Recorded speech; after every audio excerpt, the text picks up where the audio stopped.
Is Trump the latest incarnation of Neville Chamberlain from 1938 when the UK gave up Czechoslovakia, which started the impetus for World War II?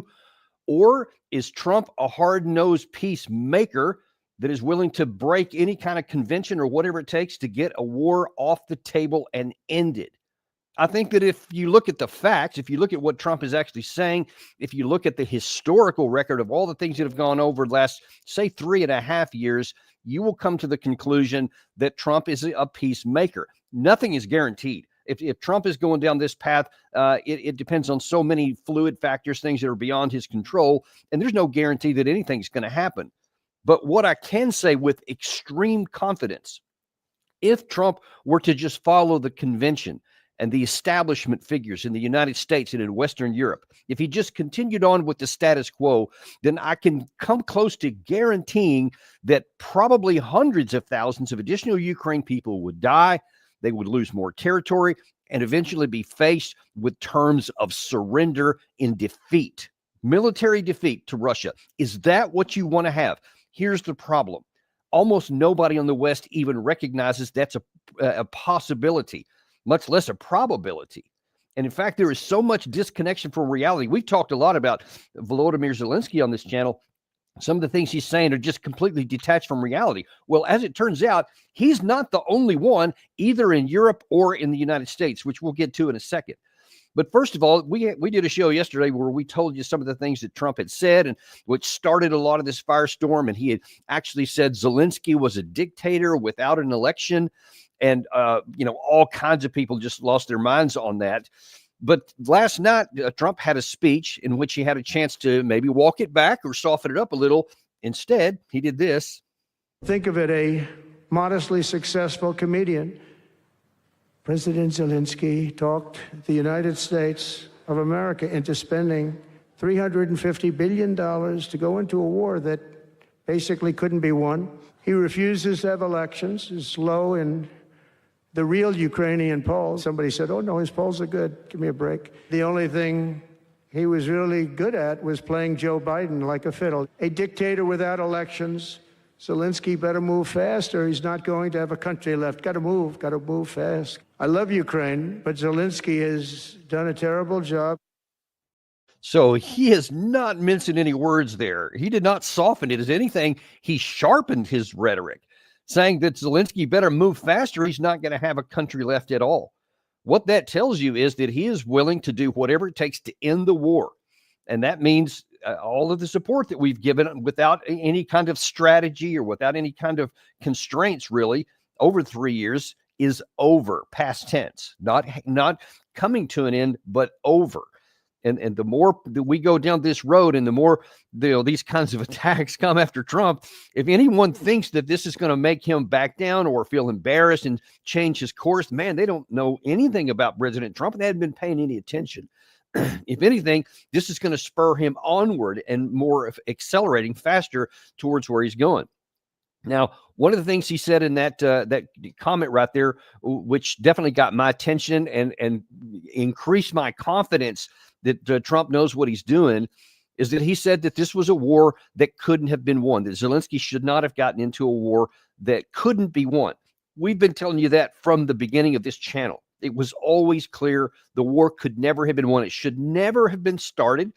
The Ukraine side should have taken every opportunity, every diplomatic possibility to prevent the war from coming in. There were many of them. We've talked about it a lot. Go look at our show from yesterday.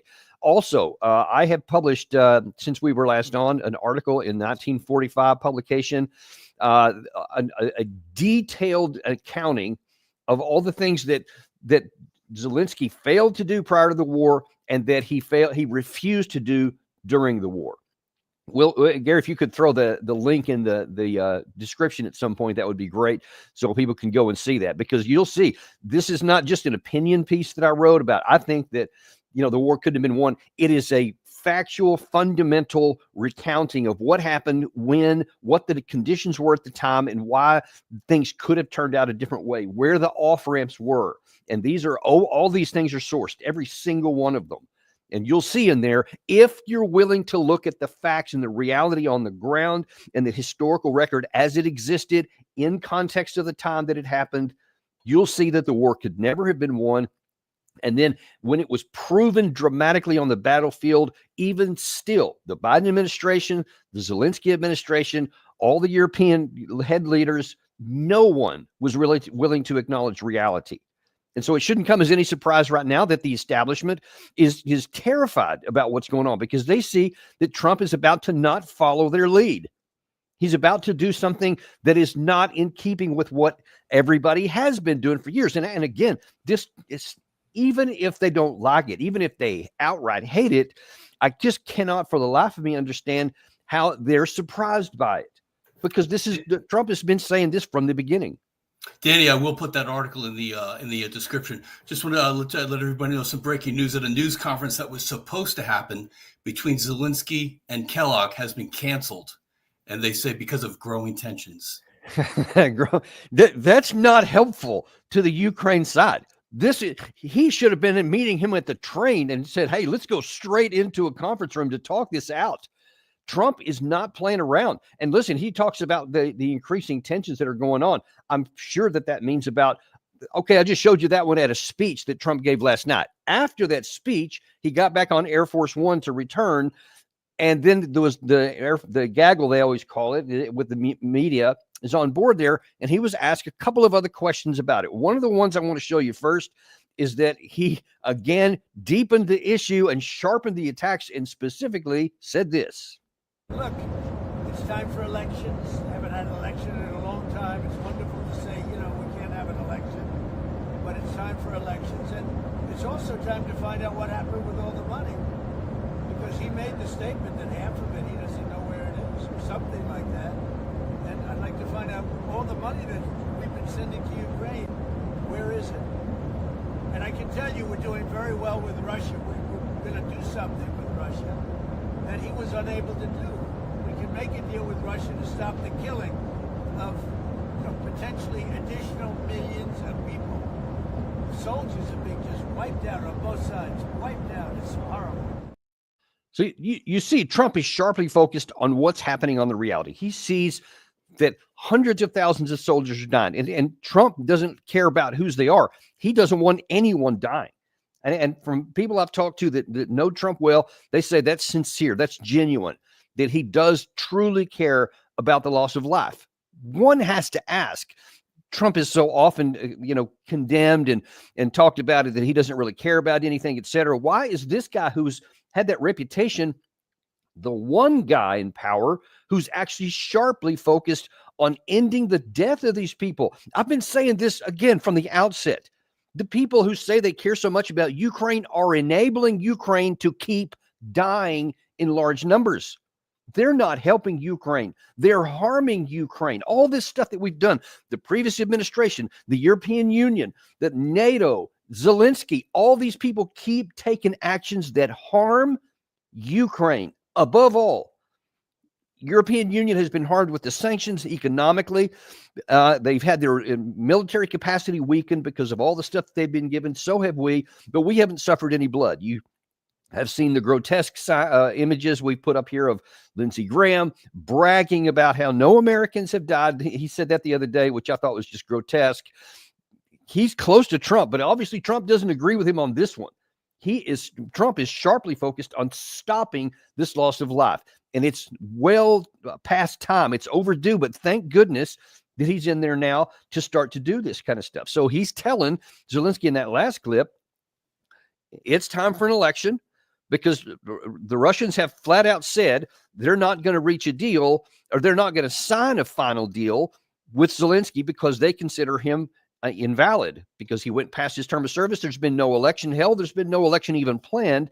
And so they said he's not a credible person, because anytime in the future, somebody can say, oh, well, he wasn't genuinely the president. He went past the term, so his signature is invalid, and somebody could just change it at a whim. They said, we're not going to do that. They've had bad experience with agreements signed by the West, agreements signed by Ukraine with the Minsk agreements that were never implemented on their core subjects. So Putin's not willing to do that. Trump then also said, let's do an audit and find out where this money's going. I think that scares Zelensky more than anything. There is no question. Ukraine was the most corrupt listed, factually, is the most corrupt country in Europe prior to 2022. Now, what do you think the chances are that they got better when the place was flooded with cash without any kind of trail? Well, Trump is saying, hey, we've given all this money. I want an accounting. I want to know where it's gone. That's the last thing that Zelensky wants, because it's almost certain, or at least very probable, that a lot of this money has been funneled off to places that either benefit himself personally or some of his cronies that are in the office there.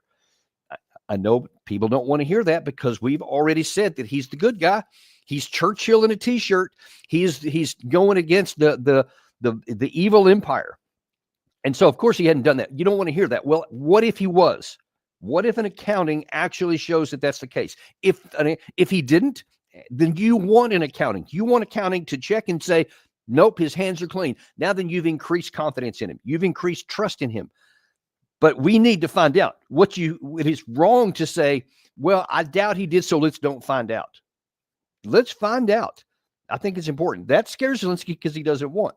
Now, you may say, well, yeah, but of course Putin wants that.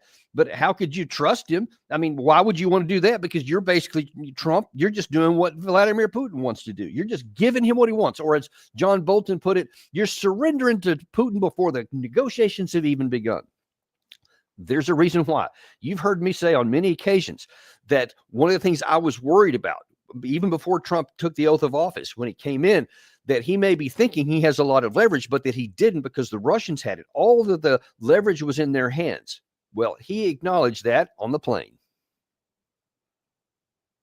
I think the Russians want to see the war end, and I really do. But I think they have the cards a little bit, because, they've taken a lot of territory, so they have the cards. They have the cards. That's another thing that encourages me, because here's Trump understanding, hey, I'm a good negotiator. I can work a deal like nobody, but I got to have some leverage to do it. And he, again, is looking at reality on the ground. Now, I know that so many in the West say, no, that's not the case. It's just not true. Well, it is true. And it doesn't matter if you want it to be true or not. It is true. But so far, if I have accused Volodymyr Zelensky of being disconnected from reality, holy crap.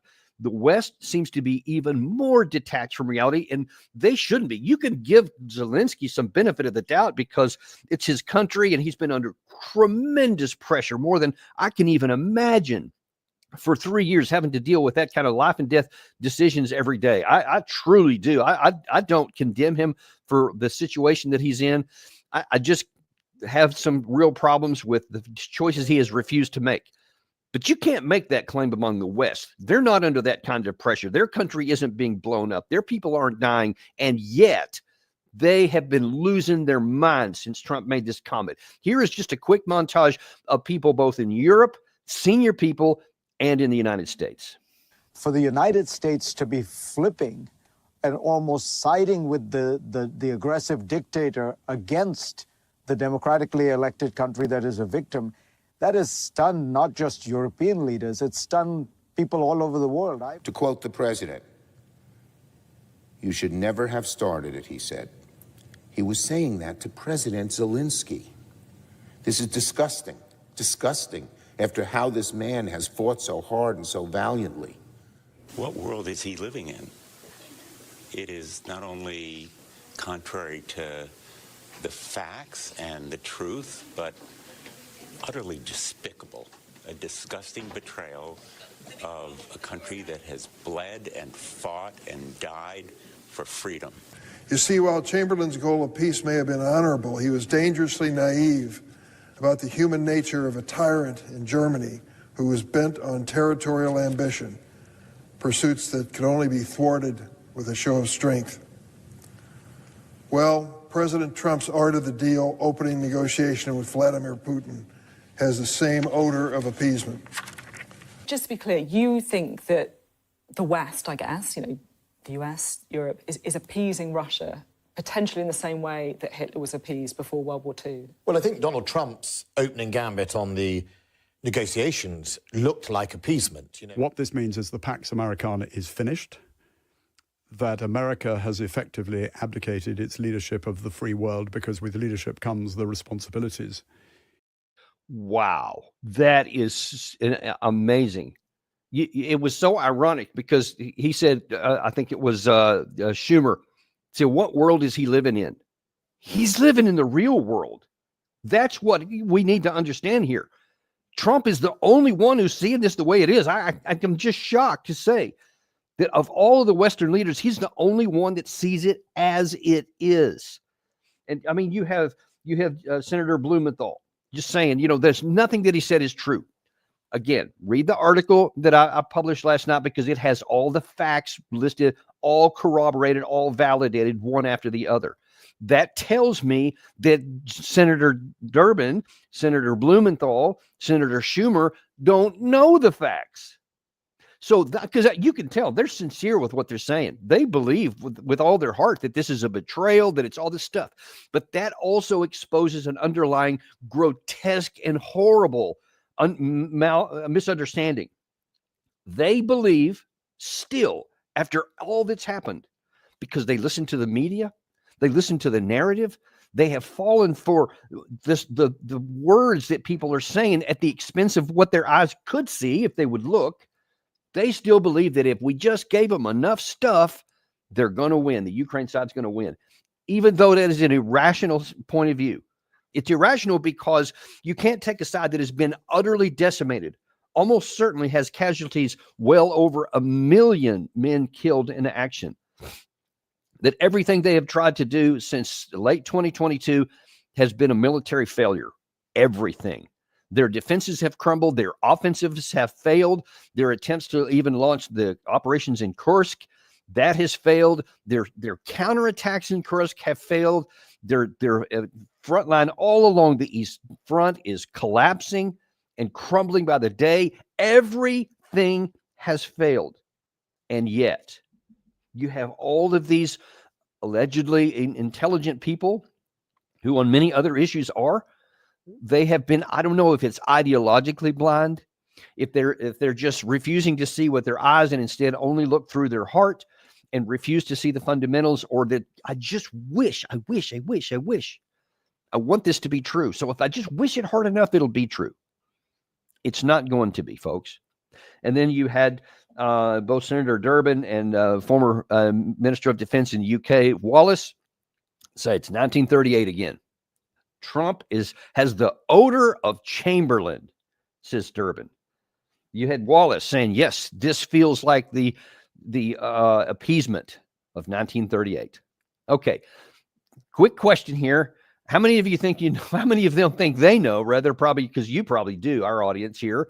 But how many of them actually know what happened in 1938? I bet that other than the headlines, they don't know squat. Because the world that existed in 1938 is radically different than the one that exists right now. And Vladimir Putin is not Adolf Hitler. Adolf Hitler had a substantial, huge number of troops by this point.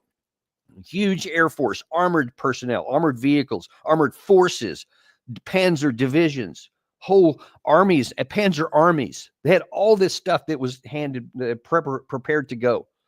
They had thousands of tanks and everything else that they would need. The West was not prepared at all for war. They still had not recovered from World War I, which is only 25 years hence before all of this stuff started. And critically, you had the Prime Minister of Britain, Chamberlain, didn't have nuclear weapons. Trump does. The United States has nuclear weapons. The other side, Putin also has nuclear weapons.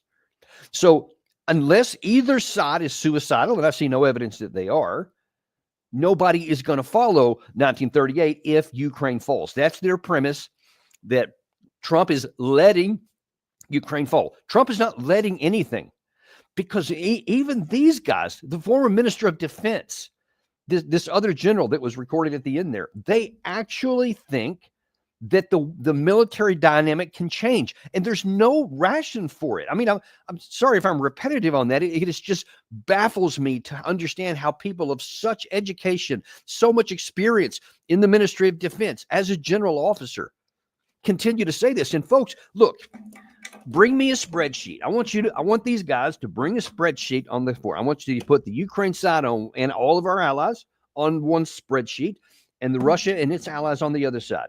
And then I want you to say, this is 1938 because, and if Trump would only reverse course, Ukraine could win for this reason: air power, manpower, potential manpower, military age males in the country, defense industrial base capacity, current production, future production possibilities over time. What is that going to look like here? What is the national economies of the two sides that are going to do? And then you say that I can show here a path to where the Ukraine side can win. They haven't done that. You know why? Because their own analysis would scream what Daniel Davis Deep Dive has been telling you for a year and a half that we've been on the air, and what I've been saying on television since before the war started. That spreadsheet is what informs my analysis, and what apparently now informs Donald Trump's analysis. He sees the same things that we do. He is looking at the battlefield. He is not, quote, giving anything to Putin. Putin has it now. Listen to me. All you people who think this is 1938 again, listen to me carefully. If these guys that I just put on that montage, if they all got their way, somehow together they could all put enough pressure on Trump to just forget about it and to change his mind, to just give in to what they want. Here's what you'll win for winning that argument. You will see the destruction of Ukraine, the deaths of hundreds of thousands of men who right now are alive, who right now are desperate to survive, whose family members are eager to get this war over with. You will condemn them to death. And then you will have a Russia not that's trying to make, good deals with the United States and try to reset European-wide security architecture, and they are. Instead, you'll have a victorious Russia that now has put to shame everybody else. And then, of course, once that happens, then everybody in Europe, especially on the eastern part, will again lose their minds and be terrified. And you'll see a huge arms buildup. And now then the Russian side, seeing that, will continue their side. And now then you're setting the stage for a potential NATO on Russia war, which almost certainly would go nuclear. Congratulations. You want to draw us into a war, into a world where nuclear war becomes probable. That's insane. And yet that's what we have here. That's why I'm doing this show today, to graphically show you how disconnected from reality these leaders are and how much in danger they're trying to put Western Europe. And thankfully, so far, it appears that President Trump is not on board with that. And I see no evidence that he's going to give in to their capitulation, because there's just no facts to support it. If there was a spreadsheet like I just talked about, and Trump could look at it and he'd go, okay, I think there's a possibility there. I'm sure he would go on it, being a businessman who understands spreadsheets and profit and loss and all that kind of stuff.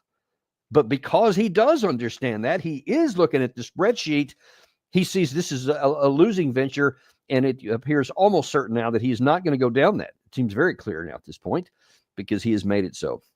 Well, the question is then, what about the Russian side? We've looked at the European side, we've looked at the American side, but there's also, and even the Zelensky side, we've talked about him.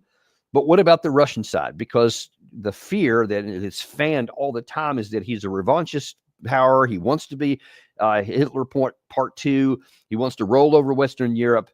But when you actually talk to Putin and look at what he says, and then crucial here, look at his actions, how they match up with his words, you see something that should be encouraging to the West.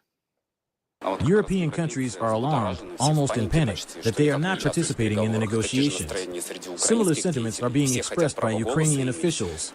Everyone wants to say, what should be done with all of them? A say in what? As I just mentioned, the goal and subject of our negotiations were to restore Russian-American relations. Does someone want to act as a mediator between Russia and the United States? That seems like an excessive demand. The most important thing here, when it comes to resolving all the pressing issues, including the Ukrainian settlement, is that without increasing the level of trust between Russia and the United States, it will be impossible to resolve many issues, including the Ukrainian crisis. So you see President Putin there. You see President Trump. He's been talking about this. Both of the delegations that left Riyadh a few days ago when the U.S. and Russia first sat down to meet were emphatic. Both the U.S. with Secretary of State Rubio and the Russian side from Sergei Lavrov, they both published their view of what this thing talked about, what the results of this were. They did not primarily meet to resolve the Russia-Ukraine war. In both cases, that was a point. We saw Larry Johnson was on our show yesterday and talked about that. Subsequently, the Americans listed 6 points, one of which was solving the Russia-Ukraine war. But the other 5 were on bilateral relations. Russia is focused on looking past the war. Thank God, because nobody in Europe wants to look past anything. They only want to keep the war going here. They are literally just myopic. We want the war to keep going on. They won't even look up. Have you heard any European leader talk about, here's how we're going to establish a security architecture where all of Europe is in peace and that everybody gets a chance to live without fear of nuclear weapons falling on their head and starting some war? You hear the opposite. The only thing they talk about is keeping the Ukraine war going and then preparing for a new war. I've shown you that. There's parliamentarians on the UK floor said we have to prepare for war with Russia. You have Finland and Sweden, prepare for war with Russia. Germany, prepare for war with Russia. What do you think Russia is going to do? That they're just going to roll their eyes and just forget about it and not pay any attention to it? I assure you, there are many hardliners in Europe and in Russia that are putting pressure on Putin to act more firmly on the ground here in preparation for what they believe these guys mean, that they're setting up for a future war. That doesn't help anybody. No war needs to take place here. There is no reason. There is zero value for anybody in the West to spark and seek a war with Russia. There is everything, and I do mean everything, to lose. There is nothing to gain. Truly, you're not going to be made more secure because Russia has neither the capacity nor the will to conquer NATO. I mean, it's not like they can come rolling across the Bug River into Germany or roll into France and cross the English Channel, etc. There's not even the possibility of that. Russia doesn't have a fraction of the forces necessary to do that, and they know that it would be foolish because nuclear weapons would prevent any of that. But long before they made any headway into, especially into like Poland and anything beyond that, then almost certainly nuclear weapons are going to be used. Can you imagine France and UK, who have nuclear weapons, not using them while a Russian army is rolling up? It's inconceivable. Russia knows that. Just like Russia would use nuclear weapons if the opposite happened. Again, there's no question that they would. Why is these kinds of really self-evident realities and truths not at the top of the minds of these people instead of not even on the plate? Do you see how dangerous and irrational it is? And yet that's the world we live in. Putin also said that he is not, by the way, all these charge that the West has made so many times that Putin has been unwilling to reach a negotiated settlement. Really? As for other participants, first of all, Russia has never refused contact with Europeans. Russia has never rejected the negotiation process with Ukraine, never. It was our so-called partners in those negotiations who refused. The Europeans cut off contact with Russia, while the Ukrainian side prohibited itself from engaging in negotiations and withdrew from the Istanbul negotiation process, openly and publicly announcing it. Well, we are not forcing anything on anyone. We are ready. I've said this 100 times. If they want to negotiate, they're welcome to do so, and we will be ready to return to the negotiating table. So, again, Putin propaganda. Yeah, but is it? As again, I've written in this article here, and I didn't even write all of it. He mentioned a lot of it right there.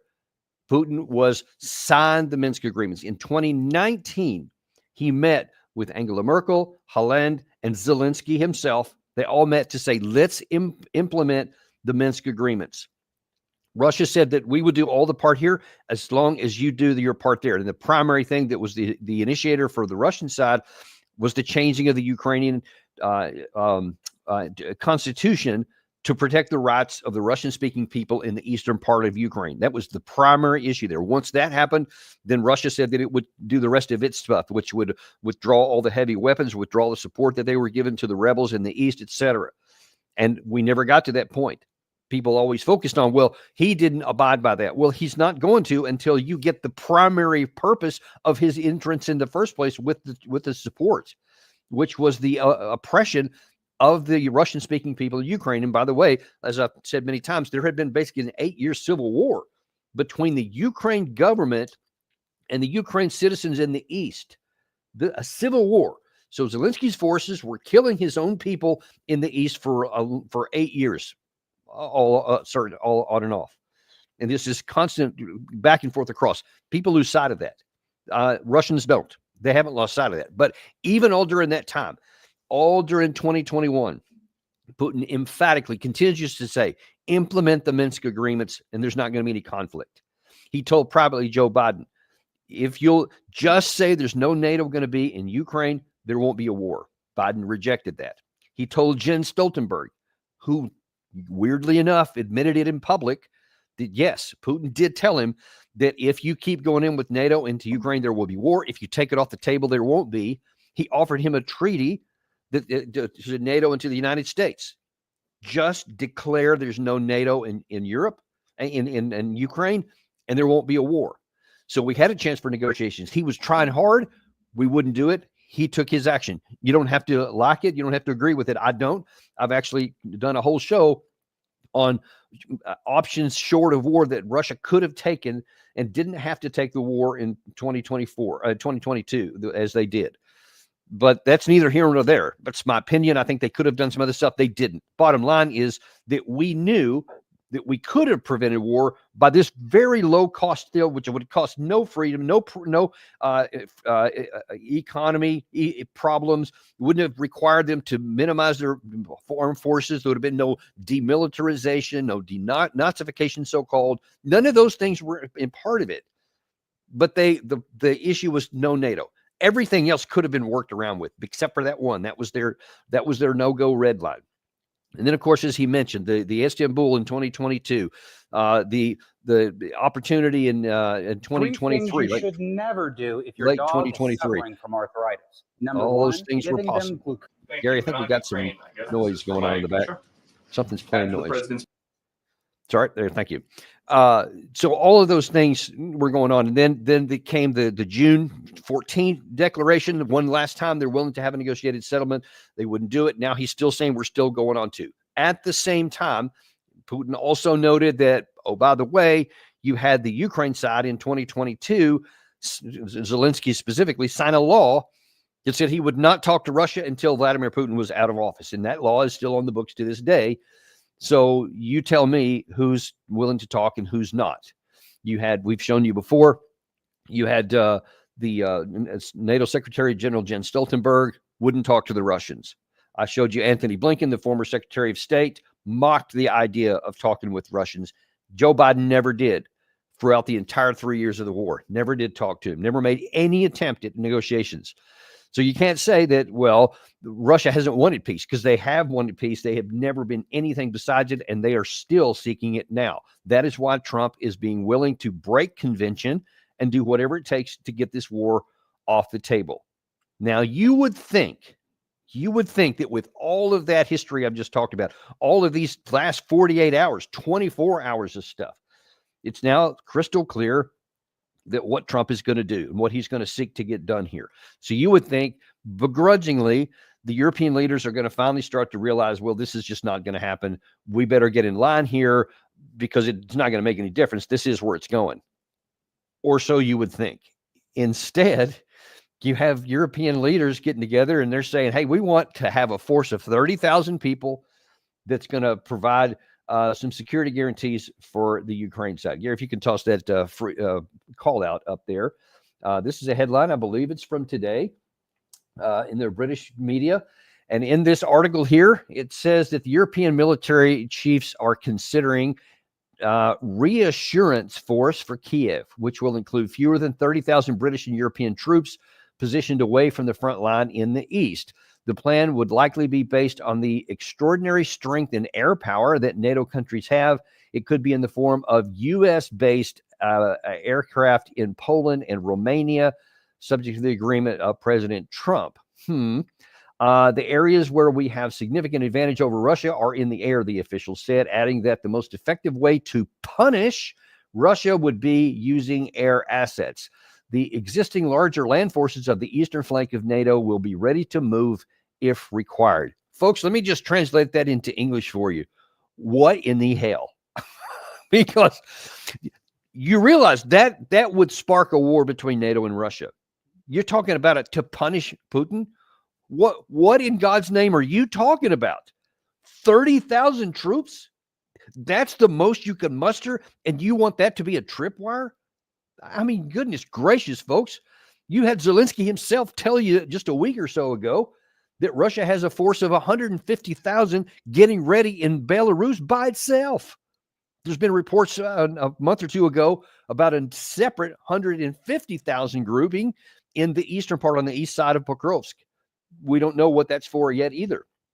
But you're talking about 30,000 troops is going to punish Vladimir Putin? I mean, the nonsensicalness of that, the irrational position of that you think that you want to have NATO forces in the East ready to move into action here. Let me tell you point blank, but aside from the absurdity of it and the no necessity of it, we can't do that. The West is in no position to start a war with anybody because we can't sustain it. Remember, it took Russia the better part of a year and a half once their initial incursion was exposed as being insufficient, and they got their nose bloodied and an arm broke, and really in the Kherson and Kharkiv areas. It took them a year and a half to really get ramped up on a full-time war mobilization industry where they were able to produce enough ammunition, weapons, and everything else to sustain the conflict, which now in the last 1 year they've been really, really good at. We haven't even started that process. And if you want to get into a situation now where those troops get on the ground and all of a sudden there is a clash, do you realize that you would almost be inviting Russia into Europe because we couldn't stop them with conventional forces? And then it's either nuclear weapons or you will lose areas to the east, or into the west rather. You got to see, folks, these European leaders and these folks that I've just shown you from the United States are just irrational. If anyone listens to them, we're driving ourselves into a pit and a potential nuclear war. Fortunately, Trump is not going to fall into that trap, but it's deeply troubling that so many people that they want to go into this path here, that they're promoting it on major European media. That was the Times of London, I believe. And presumably, potentially by Monday or something between Monday and Wednesday of next week, Keir Starmer will be in Washington. Emmanuel Macron will come to Washington to talk to Trump. Hopefully at that point, they can just get all this stuff out of their system and then they can just fall in line because there's nowhere else to go. It's not like they need to be subservient to the United States or give fealty to Donald Trump. They don't need to do any of that. They just have to stop being stupid. And look, there's no more polite way to say it. I'm sorry if that hurts anyone's feelings. But when you're talking about actually advocating actions that could cause nuclear war, or even if it was only conventional, even if somehow you could keep the nukes off the table and in their silos, you're setting up now expanding the war into Europe, where it is not now, should never be. There's no reason for it to be there. If you're concerned about a future conventional fight, then by all means, each country on its, especially those who are in the area where Russia is, beef up your security. Follow Article 3 of the NATO treaty, where it says every nation should defend its own borders, should provide a military force capable of defending itself. Do that. No problem with that. We don't want to get into a new Cold War buildup, but if you're concerned about your national security, then every nation has the freedom and the independence and the will to do that. To whatever extent that they have the financial resources to do it, they should do it. If they think their security is threatened, then they should take whatever means each individual country needs to do to support it. If they do that, there won't be any war. Russia wants to protect its and defend its western border. They have said that since 2008. They're still saying it today. They've never said anything besides that. And as long as we don't provoke them into coming into a war by starting one with us, they never will. So let's do what makes sense. Let's do what's rational, what the evidence on the ground is, what the understanding of just how war works and the relative balance of power between the two sides, and recognize that getting into a war with Russia would be catastrophic, would only harm us, and would never provide a single benefit to our side. If we do that, everybody gets to live in peace, and this can just be something that we laugh about a year from now, and you know how crazy some of these guys were, but we're all alive to do it. So that's what we should be shooting for, and I certainly pray that that's what we end up getting. One last thing I want to talk about today, because it was just on the news, just popped out just as we were getting ready to come on air here. Gary found this here, that Pete Hegseth apparently is ready to start firing some senior generals and admirals, some sources say. There's not a lot of details on this. This is literally just breaking. But you may recall that I actually advised this. When they announced that Pete Hegseth was going to be the Secretary of Defense, I said, listen, one of the things he needs to do right off the top is he needs to cull a lot of these general officers, because the same establishment that I just showed you that exists in Western Europe, and especially in the United States, a lot of these guys who've been serving in Congress forever, they're still in the first Cold War mentality. They just can't get out of it.